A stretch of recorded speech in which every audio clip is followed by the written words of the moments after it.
గడిచినటువంటి 9 నెలల కాలంలో ఆంధ్ర రాష్ట్రంలో నిత్యం ఏదో రకమైనటువంటి లా అండ్ ఆర్డర్ ప్రాబ్లం సృష్టించేటటువంటి కార్యక్రమం చేయడం, వైఎస్ఆర్ కాంగ్రెస్ పార్టీ శ్రేణుల మీద అక్రమ కేసులు బనాయించి అర్ధరాత్రులు ఇళ్లకు వెళ్ళి ఇంట్లో ఆడవాళ్ళని బెదిరించి ఆరోగ్యం బాలేదు అని చెప్పి వేడుకుంటున్నప్పటికీ కూడా అవేవి లెక్క చేయకుండా అధికారం ఉంది కదా మనం ఏం చేసినా చెల్లుబాటు అవుతుంది అనేటువంటి ధోరణిలో వైఎస్ఆర్ కాంగ్రెస్ పార్టీకి గొంతు కలిపిన ప్రతి ఒక్కరిని కూడా ఇబ్బంది పెట్టేటటువంటి ప్రయత్నాలు జరుగుతాం.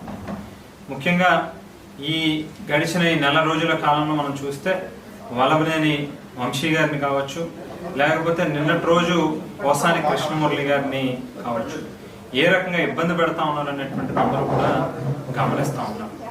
ముఖ్యంగా ఒక డైవర్షన్ పాలిటిక్స్ కి తెరలేపుతూ ఏదైతే ఎన్నికల్లో హామీలు ఇచ్చారో అవేవి కూడా నెరవేర్చకుండా సూపర్ 6 ని పూర్తిగా అటకెక్కించారు, తల్లికి వందనం గాలికి వదిలేశారు.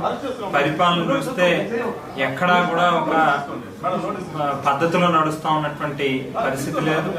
రైతు భరోసా దేవుడికెరుగా ఇవన్నీ కూడా డైవర్ట్ చేయడంలో నిమగ్నమయ్యి నిత్యం ఏదో రకమైనటువంటి డైవర్షన్ కోసం ఒక పాయింట్ వెతుక్కోవడం, దాని మీద ఒక 10 రోజులు 15 రోజులు గడిపేటటువంటి ప్రయత్నం.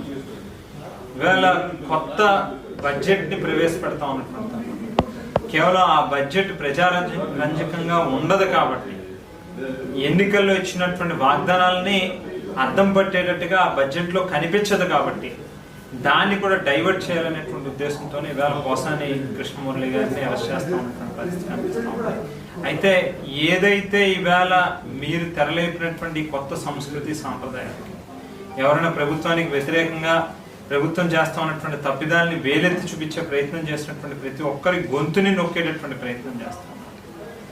డెఫినెట్ గా మీరు ఈవేళ మొదలు పెట్టినటువంటి సాంప్రదాయమే రేపు తిరిగి మళ్ళీ మీరు కూడా అదే బోన్లో నుంచోవాల్సినటువంటి పరిస్థితి వస్తుందనేటువంటి విషయాన్ని మాత్రం గుర్తుపెట్టుకోమని చెప్పి చెప్తా ఉన్నాం. ఇంతకు మించి మీరు చేయగలిగింది ఏం లేదు. బట్ డెఫినెట్ గా మీరు చేసేటటువంటి ప్రతి అరాచకాలని కూడా ప్రజలు చాలా నిశితంగా గమనిస్తా ఉన్నారు. తిరగబడేటటువంటి రోజులు తొందరలోనే ఉన్నాయి. బహుశా భారతదేశంలో ఏ ప్రభుత్వం మీద కూడా ఇంత అతి తక్కువ కాలంలో ప్రభుత్వం మీద ఇంత తీవ్రమైనటువంటి స్థాయిలో ప్రజల నుంచి వ్యతిరేకత ఎదుర్కొంటా ఉన్నటువంటిది గతంలో ఎప్పుడూ ఉండదు. మొట్టమొదటిసారి మనం చూస్తా ఉన్నాం.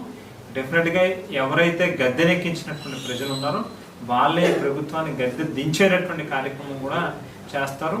తిరుగుబాటుకి మీరు సిద్ధపడి ఉండండి అని చెప్పి కూడా ఈ సందర్భంగా చంద్రబాబు నాయుడు గారికి, లోకేష్ గారికి కూడా ఈ సందర్భంగా తెలియజేస్తారు.